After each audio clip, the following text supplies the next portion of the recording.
अरे त्या पोरगपुणी काय सांगू तुला बाबा खतरनाक. अरे कुठली बाहेरची अरे बाहेरचे येणारे.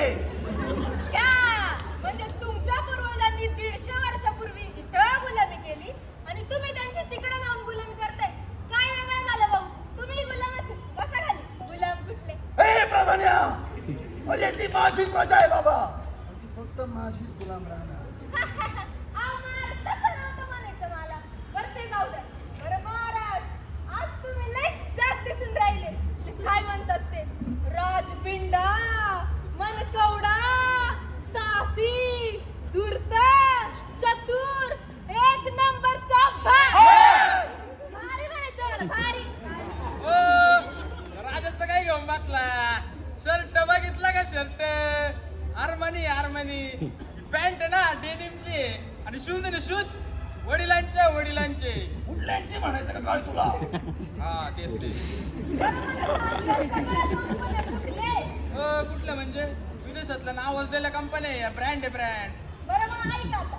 काही वर्षांपूर्वी आपल्या भारतामध्ये आपल्या क्रांतिकारकांनी असहकार चळवळ राबवली. त्यात त्यांनी बाहेर देशातील कपडे लत्याखे जाळून त्यांची राख केली होती आणि आपल्या भारतीय मालाला प्राधान्य दिलं होतं. आणि तू काय करतोय? आपल्याच भारतीय ब्रँडची माती करतोय. त्यांना कधीतरी स्वीकारून बस, नक्कीच चांगले जातील. ब्रँड इज ब्रँड म्हणून बस खाली. आवाज खाली काय? पप्पू भाऊचा कार्यकर्ता आहे मी. काय आत्ताच निवडून आले. अरे पप्पू भाऊ काय?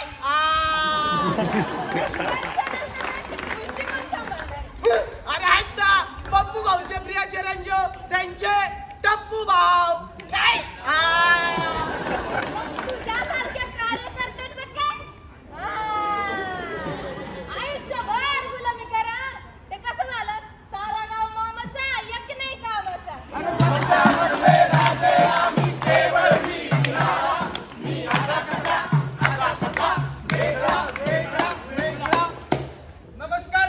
नमस्कार मंडळी. आपल्या सर्वांचं स्वागत आहे माझ्या लाडक्या चॅनल मध्ये, ज्याचं नाव आहे बघा माझा. अरे ब्लॉग. तर मंडळी, आपण आलो आहोत लंडन मध्ये. इथले झाडं बघा, इथल्या इमारती बघा, इथले रस्ते बघा आणि इथली सुंदरता. अरे म्हणजे इथल्या सिटीचं सौंदर्य बघा. तर मंडळी, या सर्व गोष्टी आपल्या भारतामध्ये यायला वर्षानुवर्ष लागून जातील. बघ ना मला काय सापडलंय. इटली मधलं पिसा मिनार जे 4 डिग्री वाकलेलं आहे. आणि तुला माहिती आहे का, ते जगातल्या 7 आश्चर्यांपैकी एक आहे. तुला आपल्या भारतातलं रत्नेश्वर महादेवांचं मंदिर माहिती आहे का?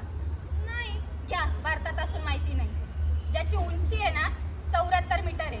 म्हणजे तुमच्या त्या पिसा मिनार पेक्षा ना 20 मीटर जास्त आहे. आणि काय कौतुक सांगते त्या पिसा मिनारचं? अगं आपल्या भारतातील मणिकर्णिका घाटावर रत्नेश्वर महादेवांचं मंदिर आहे. कंसात तेढा महादेव, जे गेली 400 वर्षापासून ना 9 डिग्री वाकलेलं आहे. 9.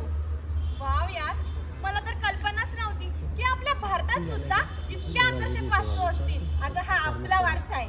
याला आपल्यालाच जपावं लागणार आहे. यावर गर्वही आपल्यालाच करावा लागणार आहे.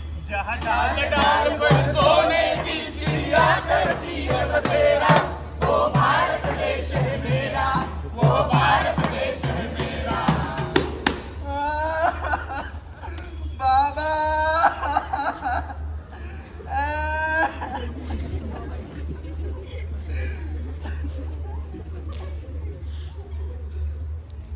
आता जमिनीच्या वाट्यांत झाल्या. आता आईला तूच सांभाळ. मी माझ्या बायका पोरं सांभाळू घे, म्हात्रीला सांभाळू. अरे तेच म्हणतो मी, तुझ्या मागा वाहिनी आहे सांभाळायला. मला कोण आहे? तिने काय मला एक जन्म दिला का? आणि तुला काय घरदर्शन दिला का? तुझी जबाबदारी नाही केली सांभाळायची. असेल तर सांभाळण्याचं पाहू काहीतरी. भाऊ काहीतरी म्हणजे एखादा आश्रम. सांभाळ वाटलं तर नीट सांभाळ, नाही तर नीट नाही म्हणून सांग. आश्रमाच्या वाता नको करू. मी सांभाळतो माझ्या आईला. चल गाई. देशाची एकतेची बात करतात आणि माझ्या घरातच एकता नाही. गुंतून गेलो आपण या घराघराच्या भांडणात, जाती जातीच्या भांडणात, पक्ष पक्षांच्या भांडणात. आधी स्वतः एक व्हा, मग या देशात एकता येईल. हॅलो, अगं एकटा कुठे आहे तू? अगं मूवीला जायचंय ना. अगं ये ना.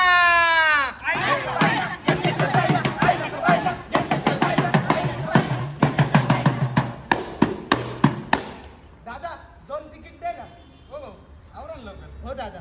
दादा आणि ते कॉर्नरचे सीट दे बरं का. हो दादा आवरा ना. हो दादा थांब ना. दादा दे ना लवकर. ओय भाऊ आवर ना. आला थांबला होता की नाही कधी? ओय एवढा टाईट कोणावर राहिला मग? तुला माहित आहे का मी कोण आहे? कोण आहे तू? री आहे मी री. आणि तू कधी पण लावतोय? तुला माहिती आहे का मी कोण आहे? कोण आहे तू? नाही मी ना नाना. नाना? अच्छा है. चला एक मच्छर आदमी को हिजड़ा बना देते. कॅरेक्टर पकड कॅरेक्टर. हा मग तू तुझं कॅरेक्टर पकड ना. कशाला वाटते उशीर होते आवराल लवकर. ए तू कोण आहे? काय मी मग जा घरी. कशाला भांडताय? आवरा ना मग जा घरी. तुझं काय रे? तुला ना माप घेऊन मारील बर का.